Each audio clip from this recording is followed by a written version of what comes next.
The night Gemma Thornton nearly died, her husband's girlfriend was sitting 12 feet away, scrolling through her phone. That detail, the 12 feet, is something Gemma learned later, from the delivery nurse who had watched the whole thing unfold. The nurse, a quiet woman named Paulette, who had been working labor and delivery at St. Michael's Hospital in Toronto for 19 years, told Gemma about it 3 days after the fact, when Gemma finally had enough clarity to understand what people were saying to her. Paulette described how the woman had been sitting right there in the maternity waiting area, not even pretending to be a stranger, not hiding in a corner, just sitting there with her legs crossed and her phone in her hand, and when the code blue alarm went off down the hall, the woman had looked up and smiled. Not a nervous smile, not the kind of smile that happens accidentally when your face doesn't know what to do with bad news, a real one, slow, satisfied. Paulette said she had never seen anything like it in 19 years. Gemma believed her. She had been 34 weeks along when her blood pressure spiked without warning. One morning she was fine, tired, swollen, craving the raspberry almond croissants from the bakery on Roncesvalles, and by afternoon she was in an ambulance, her vision going white at the edges, her body doing something no one had fully explained to her yet. The paramedics used words she couldn't hold onto. Her hands wouldn't stop shaking. Her husband Cole had not been home when it happened. She'd called him twice from the floor of their bathroom. He hadn't picked up. She had called her sister instead, and her sister Blythe had driven 40 minutes across the city in 23, running 2 red lights. Cole showed up at the hospital 2 hours later, slightly disheveled, with a story about a work call that had run long. He had kissed Gemma's forehead and held her hand and told her everything was going to be fine. She had believed that too. The doctors confirmed severe preeclampsia. They needed to deliver immediately. The pregnancy had been so carefully planned. Gemma and Cole had tried for 2 years, had done 1 round of IVF that failed before this one took, and now at 34 weeks, the baby was coming whether any of them were ready or not. Gemma's daughter was born at 11:47 p.m., on a Wednesday weighing 4 pounds, 2 ounces. They named her Ren, a name they had chosen months earlier without knowing if it would be a girl or a boy, because Gemma had always loved the smallness of it, the way it sounded like something quick and alive and worth watching for. Ren went straight to the NICU. Gemma went into cardiac arrest 6 minutes later. She was clinically dead for 4 minutes and 18 seconds. Cole was not in the room. There are things you don't understand about your own life until someone lays them out for you plainly, without softening them first. Blythe was the one who told Gemma, eventually. Not in the first days when Gemma was still in the ICU and the world had the texture of wet paper. Not in the second week, when Gemma was recovering enough to sit up but still cried without knowing she was going to. It was 3 weeks after the delivery, when Gemma had been moved to a step-down room and the doctors were talking about discharge, and Blythe came in on a Tuesday afternoon and sat down and said, "I need to tell you some things, and I need you to let me finish before you say anything." Gemma had looked at her sister's face and known immediately that whatever came next was going to change the shape of the rest of her life. Cole had been having an affair for 14 months. The woman's name was Taryn. She worked at the architecture firm where Cole had made partner 2 years ago. She was 29 years old, and according to several of their mutual acquaintances, people Gemma had considered friends, who had apparently known for months, Taryn had been telling people that Cole was going to leave Gemma after the baby situation sorted itself out. The baby situation. Ren, 4 pounds 2 ounces, fighting to breathe in a NIC incubator, was a situation to be sorted out. Blythe told Gemma that Taryn had been at the hospital the night Ren was born, that Cole had texted her, that Taryn had come, not secretly, not even slightly, and sat in the maternity waiting room for 3 hours like she had every right to be there, because apparently she believed she did. And when the code blue alarm had gone off, when Gemma's heart had stopped and the team had run and the whole ward had gone briefly electric with emergency, Taryn had smiled. Paulette had reported it to her charge nurse. The charge nurse had documented it. Gemma listened to all of this without saying a word. When Blythe finished, there was a long silence in the room. The IV pump beeped softly. Somewhere down the hall a baby was crying. Not Ren. Ren was 4 floors up, but another baby, healthy and full term and crying because that was what babies did. "Where is Cole now?" Gemma asked. "He's been coming to visit you every day," Blythe said carefully. "That's not what I asked." Blythe pressed her lips together. "He's been staying at the condo. Your condo. He said he wanted to be close while you were recovering." Gemma looked at the window. The sky outside was the flat gray that Toronto does in November, that particular shade of not quite anything that settles in around October and stays until April. "Okay," she said. "Gemma, I'm not okay," she said. "I just need a minute." She took the minute. Then she asked Blythe to hand her phone. Cole arrived at the hospital at 6:15 that evening, which was his usual time. He brought her a tea from the cafe downstairs. Oat milk, one honey, the way she always had it, and he set it on her tray table and leaned down to kiss her cheek, and she turned her face away. He straightened up. Something in his expression shifted. "Sit down," Gemma said. He sat. She looked at him for a moment.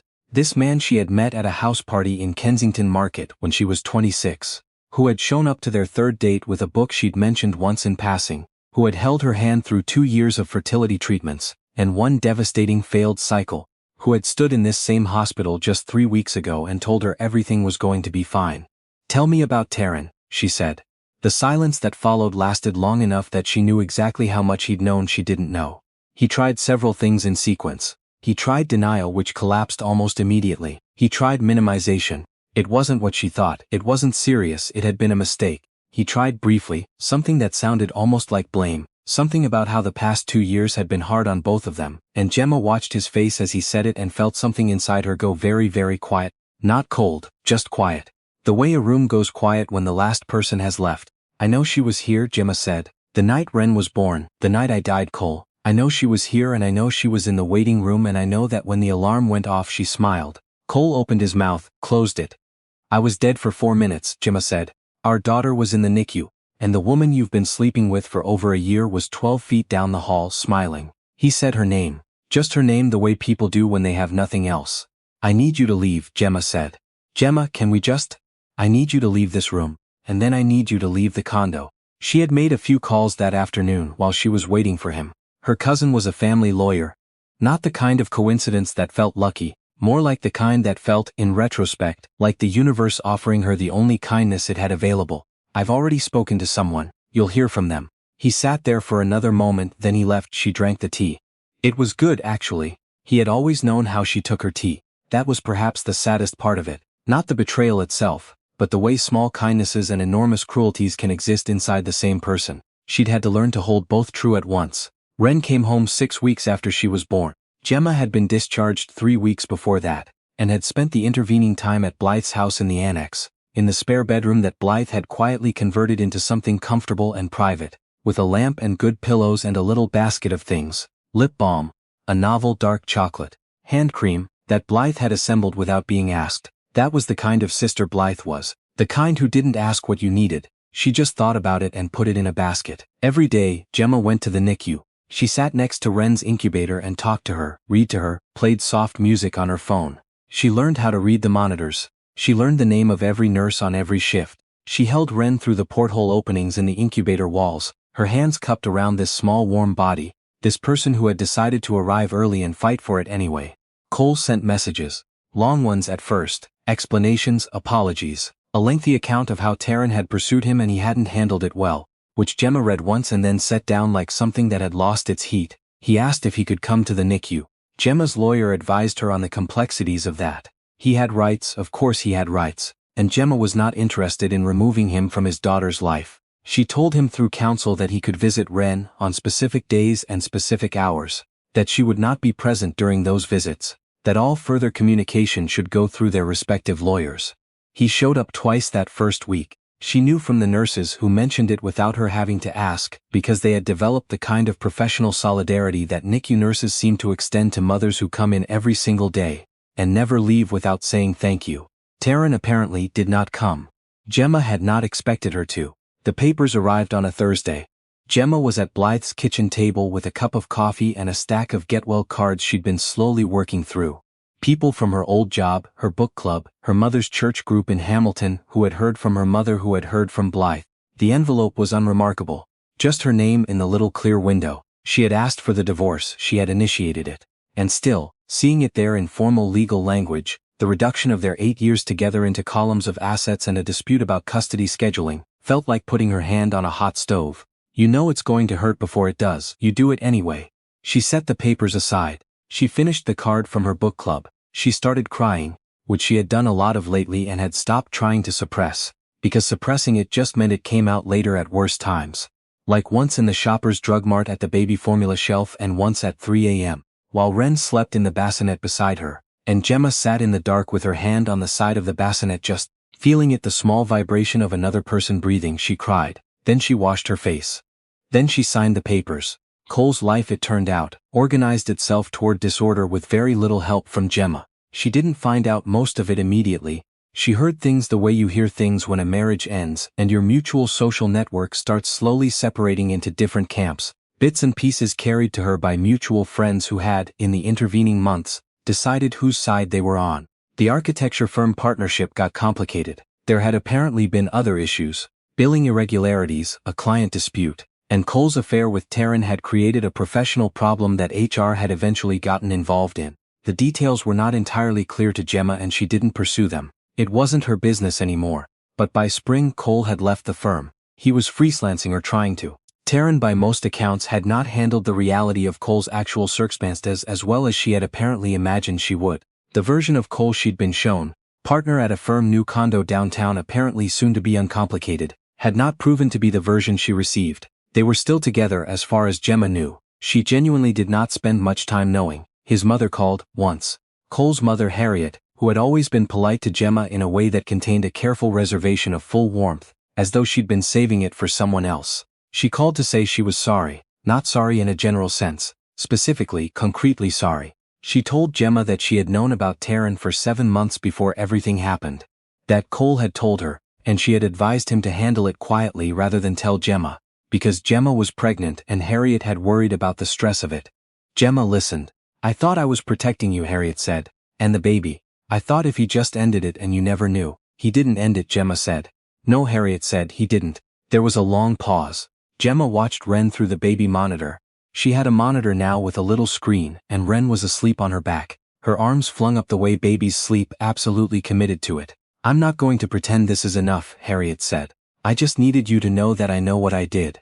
Gemma thought about it for a while after she hung up. She was not, she discovered, ready to forgive Harriet, but she was also not interested in spending the rest of her life in the business of not forgiving people.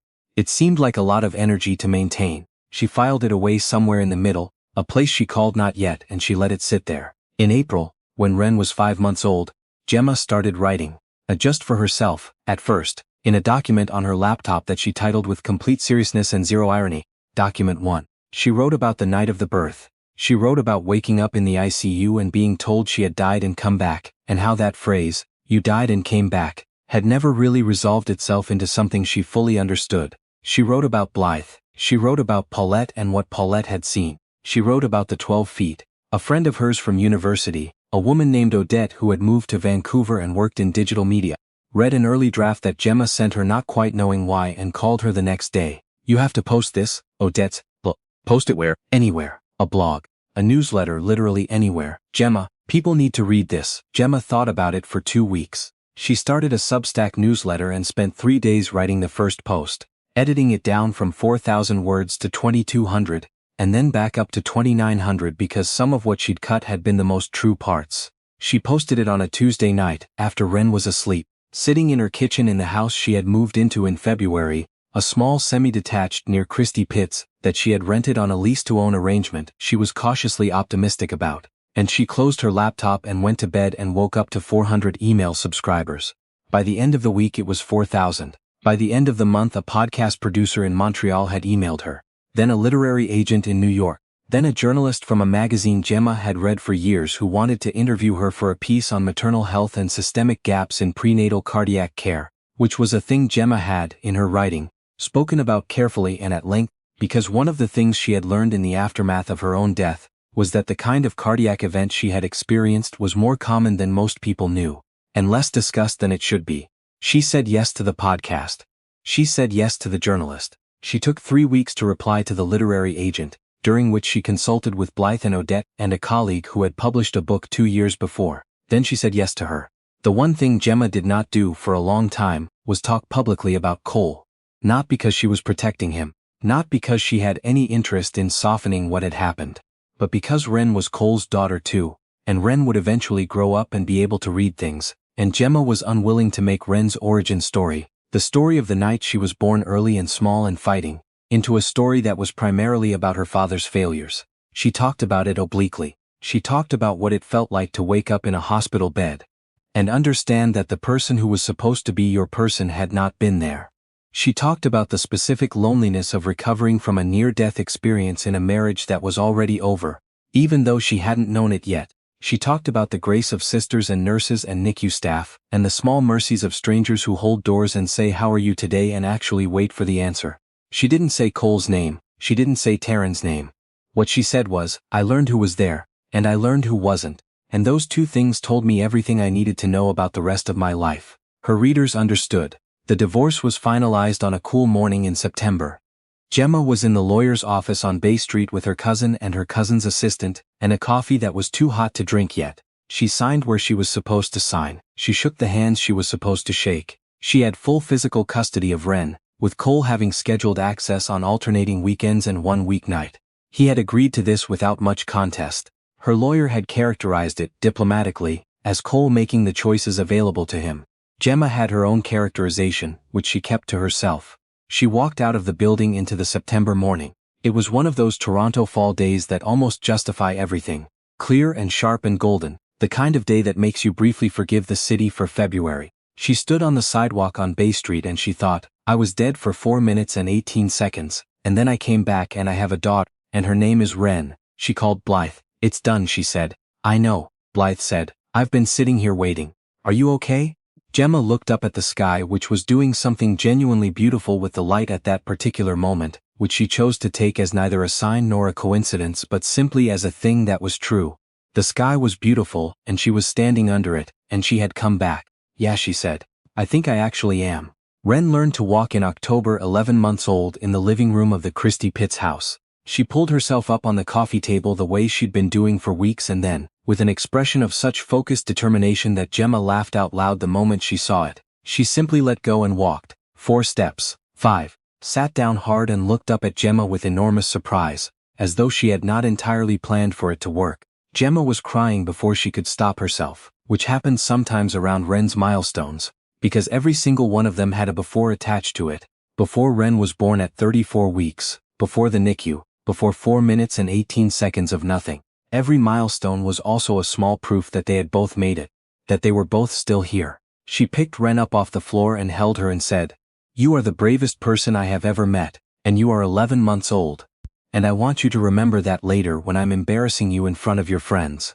Ren grabbed a fistful of Gemma's hair and pulled with great enthusiasm, which was her current primary mode of expressing affection. Fair enough, Gemma said. The book came out 14 months after that first Substack post. The title was her agent's suggestion, refined through several rounds. 12 feet away. Gemma had resisted it at first. Too specific, she thought. Too dependent on knowing the story, but her agent had been right. The way agents are sometimes right about things you can't see from inside the work. The title said everything without saying anything directly. It let the reader bring their own version of it. The response was more than Gemma had prepared for, which was a sentence she would say in interviews and mean genuinely every time. She had written an honest account of a specific experience and found, in the response to it, that the specificity was exactly the point. People wrote to her from Calgary and from Charlottetown and from small towns in the interior of BC and from communities in the north. They wrote to her from places she had never been, about experiences that were not identical to hers but rhymed with it, about the moment you understand that you nearly disappeared, and the person who should have been holding your hand was somewhere else, about learning to reckon with that, about deciding what you did next. She read every email. She couldn't respond to all of them. She tried to respond to more than she could reasonably manage, which Blythe gently pointed out was a very Gemma way of handling things. You almost died, Blythe said, not for the first time. You're allowed to have limits. I know, Gemma said. You're not going to take that on board, are you? I'm going to read my emails, Gemma said. Blythe sighed. It was a fond sigh, the kind that means, I know you, I've always known you, I love you anyway. The last thing Gemma heard about Taryn was incidental. A mention from a former colleague of Cole's who came to her book launch in Toronto and mentioned, in the way people mention things they know you'll find significant, that Taryn had left the city, moved to Calgary apparently for a fresh start. The colleague said it without editorializing. Gemma thanked him for coming and moved on to the next person, because there were 300 people in that room and only one of them was Taryn, and Taryn wasn't there. She thought about it later briefly, not with satisfaction, not with any particular feeling she could name cleanly, just with the acknowledgement that time had passed, and things had moved and the world had kept rearranging itself with or without anyone's permission. She thought about Paulette. She had reached out to Paulette when the book came out, looked up the hospital, left a message, did not actually expect a response. But Paulette had called her back on a Thursday afternoon and they had talked for 40 minutes. Paulette had asked about Ren. She had asked in the specific way of someone who remembered exactly what Ren had weighed and what her numbers had looked like in those first days. She walked at 11 months, Gemma told her. There was a pause on the other end of the line, and Gemma could hear Paulette's smile in it. Of course she did, Paulette said. Ren is 2 years old now. She is objectively, and Gemma acknowledges this is not an objective assessment, the most interesting person Gemma has ever met. She has opinions about her socks. She has a favorite rock that she found in the Christie Pitts Park and carries in her coat pocket, and becomes extremely concerned about, if it is not immediately locatable. She calls the CBC radio announcer on the kitchen clock radio the man and waves at him sometimes when she comes downstairs in the morning, just in case she has her father's eyes. Gemma noticed this early and then spent some time deciding how to feel about it and arrived in the end at, it was fine. The eyes were just eyes, and they were on Ren's face, which was Gemma's favorite thing in any room it occupied. Cole is part of Ren's life. He is not, for the most part of Gemma's. They communicate about Ren through text and through the occasional logistics of pick-up and drop-off, and those interactions are civil in the flat, functional way of two people who have decided not to spend their remaining energy on each other. He is her daughter's father. That is the container she has built for him, and she has found it holds. What has not held, what has not been containable in any structure she has tried to put around it, is gratitude. Not for the betrayal, not for any of the things that broke, but for the fact of having come back. For Ren, for Blythe and her basket of things, for Paulette and 19 years of paying attention, for Odette reading a draft and saying people need to read this, for the woman in Calgary moving on, for the way Gemma found she could let her, for the 4 minutes and 18 seconds that were everything terrible, and then for all the time since, which has been, in the way that time is, when you've had reason to understand it could simply stop, more than she expected and better than she planned. She has a daughter with a favorite rock. She came back. Some days that is the whole story, and it is more than enough.